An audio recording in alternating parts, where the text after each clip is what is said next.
Good morning and good afternoon. Welcome to another episode of Before Coffee. We're here at the Anhalter Bahnhof, one of the last train stations Holocaust victims would see before being sent off to who knows where on a train.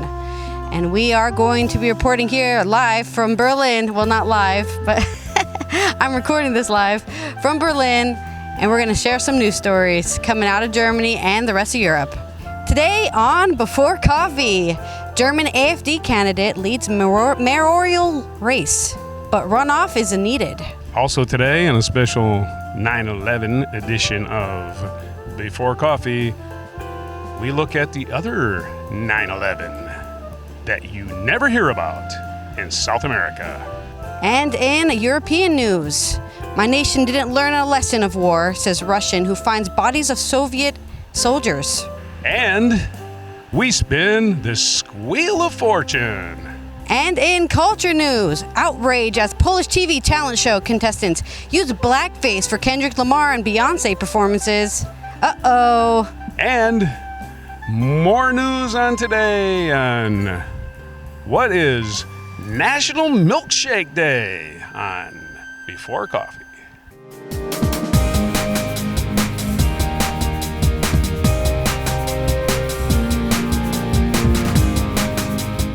Okay, German news. AfD, the candidate for the right-wing populist Alternative for Germany, fared far better than his rival in the first round mayoral vote in Nordhausen. However, he must win a runoff against the incumbent to secure the post. This is from, I don't know what this is called, DW News. This is from DW News. At municipal elections in Nordhausen in the Thuringia state in eastern Germany, a hotspot for Alternative for Germany (AfD) support, the far-right mayoral candidate Jörg Profit finished almost 20 percentage points clear of the 5 other candidates in Sunday's first-round vote. However, his 42.1% support was insufficient for an outright victory in the first round. Profit will therefore have to contest a runoff against the incumbent, an independent with no party affiliation named Kai Buchmann, who was second with 23.7% of the vote. Nordhausen is a city of around 42,000 in Thuringia. Turnout in Sunday's vote was put at 56.4%, not high enough for me. Why is this vote even important? Well, it's a runoff. In a runoff, the question will become whether Buchmann can rally supporters for other candidates and motivates them to turn out for a second time for their second choice. In order to keep the AfD out of office, the runoff vote will be as simple as winner-takes-all encounter. The vote was being watched closely in Germany as it was seen as a chance for the AfD to secure another local executive position in German politics. An AfD candidate won a mayoral spot in Ruhn-Jesnitz recently, and in Sonnenberg. Also in Thuringia, Robert Sesselman secured a spot as district administrator in June. The AfD has fared fairly strongly in the polls in recent months, coinciding with a difficult phase for the parties in government at present. So that's your short little stint about German politics and how they're trying to, I guess take over the country with their Alternative for Germany here, whatever that means. Alternative to what? We'll find out soon, I guess. 50 years after the U.S.-backed coup toppled Chile's government, victims await justice. This is written by NPR, Carrie Kahn of NPR. It's been 50 years since a U.S.-backed coup overthrew a democratically elected president of Chile and installed a dictatorship. After 5 decades, many victims say they still haven't seen justice. This is a day of remembrance in the U.S. as we honor those who lost their lives in the 9/11 terrorist attacks, but the United States is not the only country that commemorates 9/11. On this day, 50 years ago, a U.S.-backed coup overthrew Chile's democratic-elected president, and during the 17-year dictatorship that followed, thousands of people were killed or disappeared, which is basically the same thing as being killed. Today, many in Chile will be reflecting on the country's search for justice. NPR's, Kathy Kuhn reports. She interviews people on the street. Luis Calderon, speaking Spanish. Okay, so Luis Calderon Garcia stands among the empty seats in Santiago's National Stadium. He points out familiar awning at the distance to his wife standing next to him. "That's where you saw me," says Calderon, now 78 and sporting a full white beard. His wife nods. She too remembers the scene 50 years ago. She was pregnant and had come searching for him. It was just days after the September 11th coup, and this huge soccer stadium, thousands were being held here, and worse, says Calderon. "They'd strike me with butts of their rifles during interrogations, kick me. It was brutal. But luckily, they kept asking me about things I knew nothing about." He says back then he was just a member of the Communist Party, young with no useful information. After 14 months detained at the stadium and later at the camp in Chile's northern district, Calderon was released and his family fled to Canada. "Since the first day after the coup," he says, "Chileans have never seen justice. Never. For many, what justice has been dispensed has been slow and uneven. Tens of thousands were tortured and more than 3,000 killed, but only about 300 remains have been located and identified. And compared with the neighboring Argentina, where even senior military commanders of its dictatorship were convicted, few in Chile have been held accountable.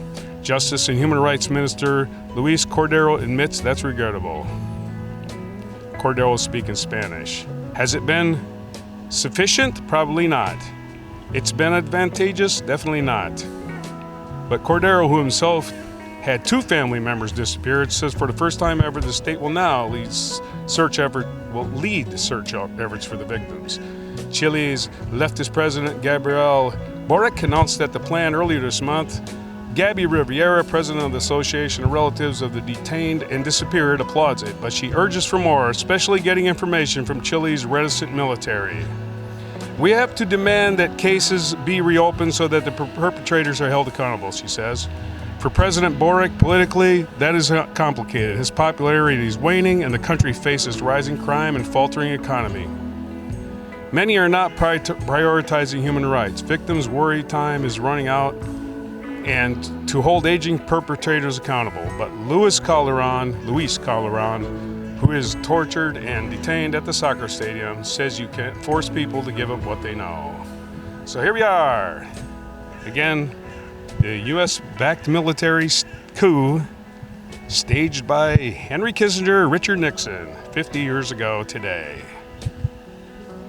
Coming out of Russian news, Konstantin Dobrovolsky, who has spent decades finding and reburying those killed in World War II, says Ukraine invasion was madness. This is from, again, our favorite correspondent here, Piotr Sauer. I think I've read every single article from him and every single episode since we've started traveling Europe. He's just covering the interesting stuff, I guess. Okay, Konstantin Dobrovolsky was out in the woods like he was most days in early autumn before the inevitable advance of Arctic winter, armed with little more than a map, a shovel, and an old metal detector. Dobrovolsky has secured the hostile landscape of Russia's far north for the last 33 years in search of the long-forgotten remains of Soviet Second World War soldiers. "Just today, we found the remains of 5 soldiers, some bones and old medals," he said, speaking to The Guardian during a research trip outside the Arctic town of Murmansk. "We have to hurry before the ground freezes again." Together with a small team of committed volunteers, Dobrovolsky, 70, has dedicated his life to finding, identifying, and reburying the remains of more than 100,000 Soviet troops who are believed to have died on the very northern part of the Soviet defense line. "When we started our work in the early 80s, there were more bodies than mushrooms. We have found the remains of 20,000 soldiers," Dobrovolsky said. "But these days, death is on his mind more than ever. Every day I'm confronted with the grim consequences of war. But it seems like our nation didn't learn the right lesson from history," he said, as the conversation quickly turned into the war in Ukraine. I guess they're scared of the buses. That's where they fly away. The bus comes, they're like, shit, let's get out of here. Yeah. The Soviet victory over Nazi Germany has gradually become the centerpiece of President Putin's concept of Russian identity over the 2 decades of he's been in charge. Almost every family had some connection to the war, in which the Soviet sacrifice was unimaginably huge. When Russia invaded Ukraine, Putin tapped into the memory, language, and imagery of the past war to justify the attack, telling his nation that men were fighting for the same things that their fathers and grandfathers, and framing Ukraine as a successor to Nazi Germany. Oh yeah, Ukraine all the Nazis moved to Ukraine. They're all there. We're stopping them before they start again. That's right. That's one of the things he said. Huh? I just did the headlines. Your memory is slowly slipping away. Absolute nonsense, said Dobrovolsky when asked about the parallel between the two conflicts. These two wars are completely different. Our fathers and grandfathers were heroically defending our country, not evading another one. Our borders were drawn in 1991. What the hell are we doing in Ukraine? It's madness and it needs to stop. Soon after the invasion began last year, a hashtag slogan popped up on the streets of Moscow to boost support for the war in Ukraine. We don't leave ours behind. I look around and see all these bodies and then see these pseudo-patriots screaming no one is left behind. They should spend a day here with me in the field and look at these forgotten soldiers, said Dobrovolsky. How can they talk about patriotism when we haven't even buried our defenders properly? Dobrovolsky said he was shocked but not surprised by the apparent support that the invasion has enjoyed among his countrymen. We were being fed for a while that war and death is noble, beautiful, and a beautiful thing. There was a lot of hate in society, he said. For years, he gradually watched how the Kremlin transformed the Victory Day celebrations of May 9th into a bombastic show of modern military might, pointing to the sinister slogan, "We can do it again," which has gained popularity on Victory Day in recent years. He said his country appeared to have forgotten the war is tragedy, and it's pain and suffering. For Dobrovolsky, the war in Ukraine was also personal. After having recovered the remains of thousands of Soviet soldiers last spring, he had to bury his own son who died fighting near Bakhmut as part of the notorious Wagner Group.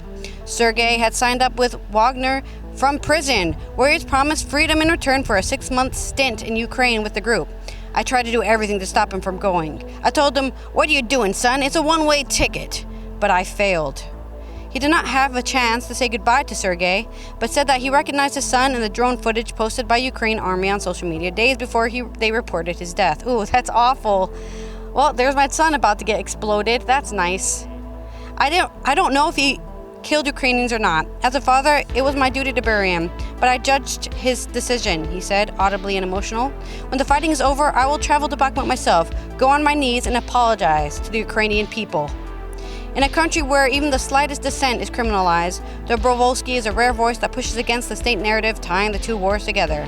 He is not shy of his views, having previously told his story in a haunting documentary produced by Novaya Gazeta paper. "I'm not scared, no," he said defiantly. "My conscience is clean, and that is the most important thing to me."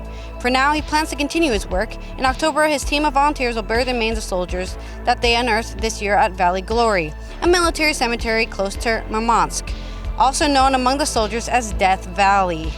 "We won't be able to bury everyone. Too much time has passed and some remains are destroyed forever," he said. "Unfortunately, there will be a lot more burying to do for generations to come." Yeah, he's going to have to ask. All those volunteers are going to be heading to Ukraine at some point, maybe. Finding all the soldiers there.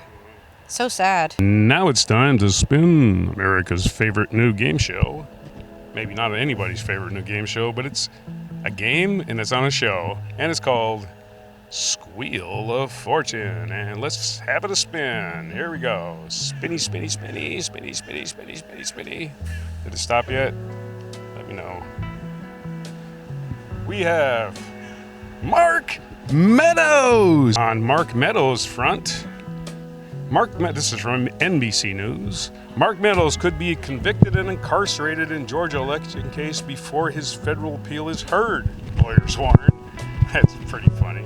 You're locked up, buddy, because he's already been denied a federal trial. This is from Dara Gregorian and Charlie Gile of NBC News. Former White House Chief of Staff Mark Meadows wants a judge to pause his ruling, denying his bid to move to Georgia election interference charges against him to federal court, saying he's concerned he could be convicted and incarcerated before his appeal decision could be heard. Sucks to be a criminal. Attorneys for Meadows made the argument in filing Monday to U.S. District Judge Steve C. Jones, who denied his arguments that the case should be moved to federal court and that he should have immunity from prosecution because he was acting as federal capacity at the time his action was accused of. Just to be clear, Mark Meadows wants this changed to federal court so he can get a presidential pardon, and that's the only damn reason. He's guilty as hell, and he's already squealing on Trump. We already know that, because he was not convicted. He was not charged in a federal case. Wonder why? State case like, nope, we got no deal with you, Meadows. We're charging you. In their filing, Meadows' attorney said they would submit an expedited appeal letter Monday, but asked him to issue a stay of the order while they do because there is a substantial risk Mr. Meadows will be irreparably injured if he does it. Bullcrap. They noted, I love how some criminals think they're being harmed for being punished for their crime. Sorry, you committed a crime. They noted that, for the moment at least, Fulton County Superior Court Judge Scott McAfee has not pushed back against prosecutors' plan to move forward as soon as possible with their sprawling criminal case against Meadows, former President Donald Trump, and 17 other people accused of trying to legally change the outcome of the 2020 presidential election in Georgia. And that's basically the gist of it. Meadows is in a heap of crap. He thought he had turned state evidence to the feds, and now he's like, can't put it in federal court because I already turned state evidence to them. And he figures he can combine them, whatever. His lawyers are trying some maneuver. But in the end, he's got a court date probably at the end of October. Go on trial. Have fun, Mark. All right. It's time for some culture news. A leading Polish TV talent show has been widely criticized for featuring celebrity contestants in blackface, impersonating Kendrick Lamar and Beyonce. This is from Ben Beaumont-Thomas on The Guardian. Singer Kuba Smolkowski, a star in Poland who has 163,000 Instagram followers, won the second episode of the 19th series of Twoja Twarz Brzmi Znajomo, the Polish iteration of the long-running franchise Your Face Sounds Familiar. On Saturday, after performing Lamar's track Humble in blackface, fake cornrows, and a fake beard, he also used the N-word, which went uncensored on the broadcast. Actor Paula Gonciarz also darkened her skin to perform as Beyonce, singing If I Were a Boy. Each contestant posted videos of their respective transformations on social media. Hundreds of social media users have expressed outrage, and while the show nor its stars have not commented on controversy, Twoja Twarz Brzmi Znajomo was previously and unrepentantly caused controversy over its blackface, or has previously and unrepentantly. So they've done it millions of times. You're just gonna have to accept it that Poland has a blackface show, and what are you gonna do about it? Nothing. After actor Tomasz Rowski performed Stronger by Kanye West in 2021, the show posted a statement saying it was very surprised by the backlash, arguing the intention of each star performing in the show, as well as the whole production team, is to recreate the original performance in the most precise manner, while honoring the original artist. Yeah, they're not making fun of him. The people get confused. The reason blackface is bad is because people were making fun of black people. That's why it's bad. Yeah, the minstrel shows.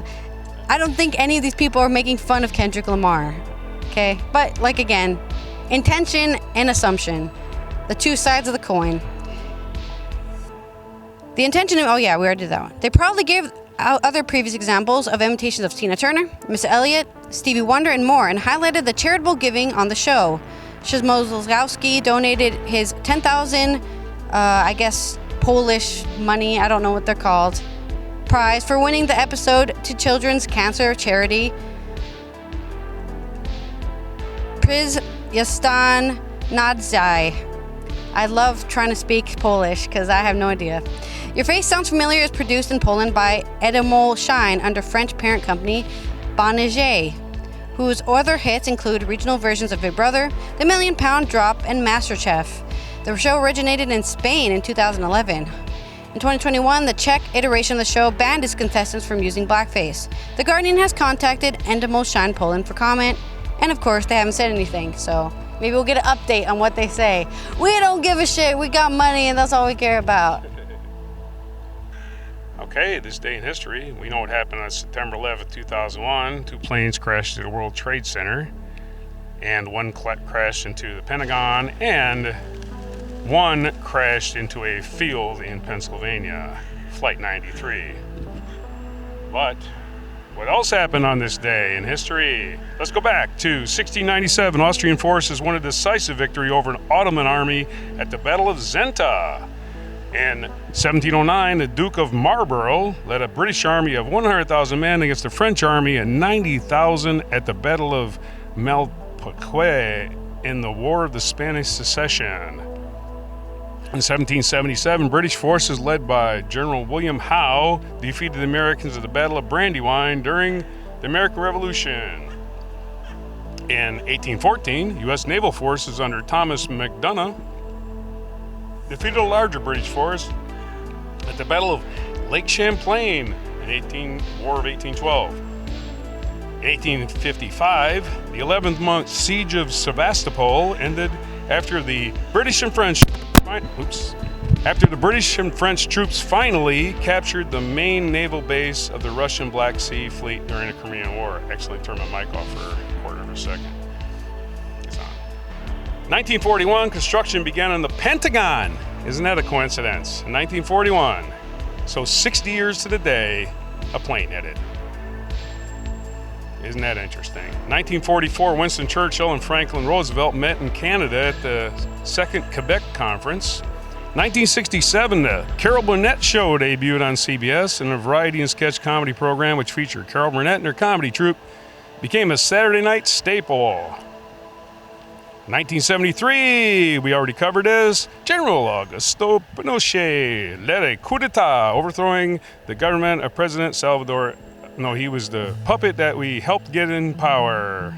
We hoped he was a puppet, but he turned out to be a fascist. American professional baseball player Pete Rose registered his 4,192nd career hit on this day in 1985, breaking Ty Cobb's baseball record. And in 2002, American gridiron football player Hall of Famer Johnny Unitas died in Maryland. 2008, a major fire erupted in the Channel Tunnel, which runs under the English Channel and connects England and France. It did not resume full service until the following year. And our featured biography is D.H. Lawrence, who was born on September 11th, 1885, made famous by the movie Lawrence of Arabia. 1977, Ludacris, American rapper and actor, was born. 1970, Tyree G.P. Henson, American actress, was born. 1967, Harriet Connick Jr., American musician, was born. 1965, Bashar al-Assad, president of Syria, was born. In 1917, Ferdinand Marcos, ruler of the Philippines, was born. And what day is it? It is not National Milkshake Day. That was a mistake. That was tomorrow. Haha. So, once we get my brain reordered here, it is National Make Your Bed Day. So make your bed, and it's also Patriot Day in the United States, which they passed and decided to go, hey, we're only patriots for this one day. And also, No News is Good News Day. That's why we didn't record anything yesterday. Ha ha ha ha ha. National Boss Employee Exchange Day. So we get to trade jobs. Bosses and employees change jobs. It's also known as Boxing Day in England. National Hot Cross Bun Day. Well, Boxing Day is actually the day after Christmas in England. National Hot Cross Bun Day. Also, and that's all the days for today. That's Allison here from Berlin. Happy to go see the sights here and hoping that, more far-right government mayoral candidates don't get elected. And this is Roger signing off from Berlin on this day, September 11th, 2023 edition of Before Coffee.